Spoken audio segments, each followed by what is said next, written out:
Hello and welcome to Exploring Shanxi. I'm Zhang Yi.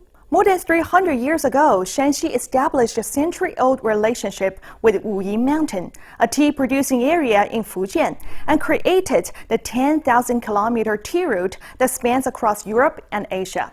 Shanxi merchants began a globalized attempt to promote tea. From today on, let's follow the British young man Rees to start a cultural experience tour of Shanxi merchants, gain an in-depth understanding of the culture and feel their spirit.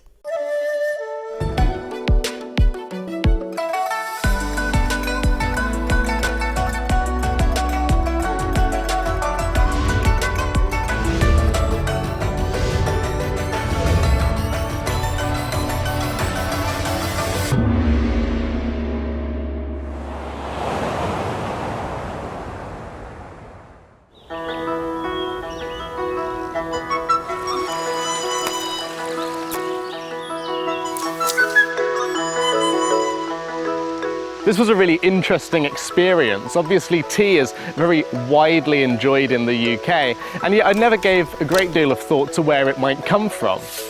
It was only when I thought about how the process of hand-picking tea leaves hasn't changed that I remembered I'm here to learn about the ShanXi merchants and the journey they would have taken hundreds of years ago. I'm here in Xiaomei village, and this place is absolutely amazing. This is where, 300 years ago, a group of merchants from ShanXi province made pioneering innovations in global trade. Coming down here to this tea-producing region from an inland province that does not produce tea, they took these products, transported them north, and then sent them on to the rest of the world. This was a really ingenious move and allowed them, as I said, to really pioneer early globalization.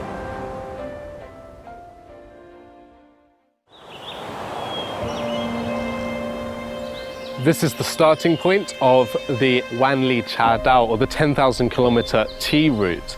This route was established in the 17th century by the ShanXi merchants and extended north for around 13,000 kilometers, well into countries like Russia and the rest of Europe.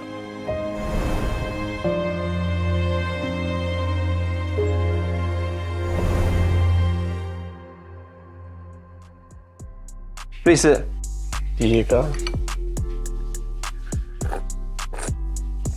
这个非常好喝。来喝一下第二个，是第二个。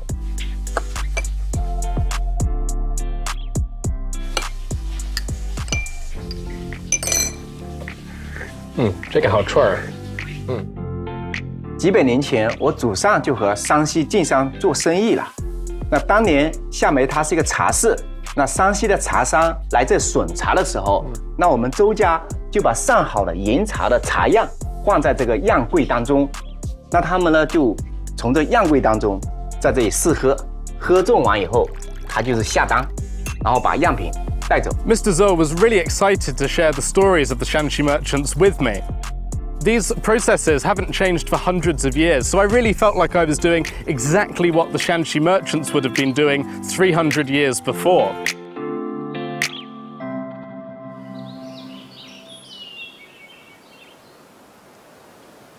这个地方就是我们清代的古茶园，就是我听我伯父说啊，夏梅曾经是一个很封闭的地方，茶叶能走出去，靠的就是晋商。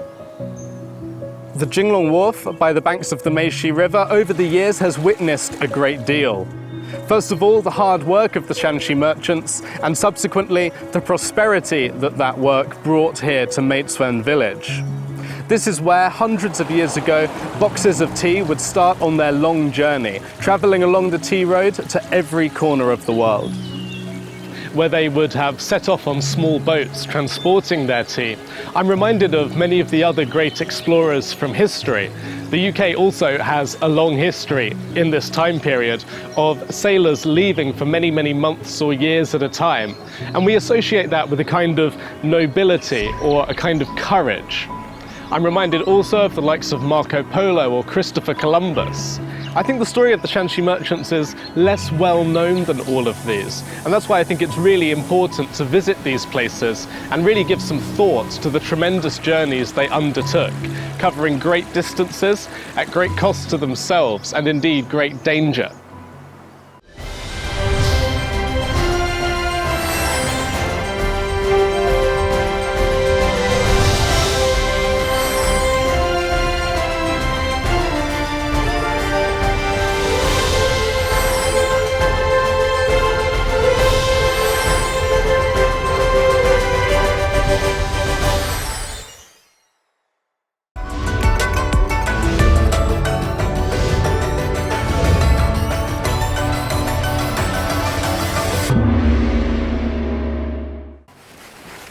这是我手上拿的这个叫筛子，这个步骤叫摇青。摇青。哎。All those years ago, to ensure the quality of the tea, the ShanXi merchants implemented high standards and meticulous oversight of the entire production process. 我可以试一下吗？可以啊。This attention to detail and commitment to quality earned them a reputation for honesty and trustworthiness in the Wuishan area, far from their homeland. 好玩。非常有意思，这个动作一下很难做出来的。我已经累了。来，还给我吧。Even today, after 300 years, there are still many descendants of the ShanXi merchants who maintain the legacy of their ancestors and have continued their business practices. In this way, they truly also continue the spirit of the ShanXi merchants. 我听说镇上有1斤1两茶的故事。对，是的，因为当年祖先运输条件有限，所以我们要保证运到客人手里面要足斤足两，但是因为有损耗，所以它要多加1两。你们还在做一样的事情吗？我们现在也依旧在做这样的事儿。我们有一款包装就是这样做的。我们现在可以把这个罐子现场拆开，然后我们再去称一下，看它到底有多少茶。哦，好嘞。你看，我们已经清零了，然后我们现在开始称一下。所以这个茶应该是多重？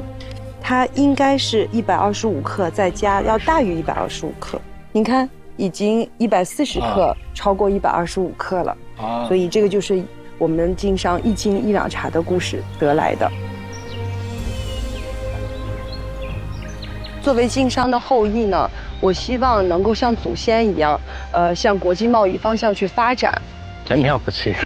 其实就像武夷山是万里茶路的起点一样，那诚信呢，就是我们经商精神的起点。I assumed we'd be looking at historical documents or hearing from a historian or something like that. But I've been very surprised to find there's still a great deal of tangible evidence here, evidence that reveals to us how the merchants lived their lives, how they conducted their business, and more importantly, what values they held. It also reflects an old Chinese saying, which goes something like, if you lose something now and have no expectation of getting it back in the future, you'll receive some kind of blessing. This represents the fundamental principles of the merchants and the spirit that enabled them to cultivate deep and meaningful relationships all along their trade routes. 整根整柳，正到开条，正到选赛，正到对面个，去了。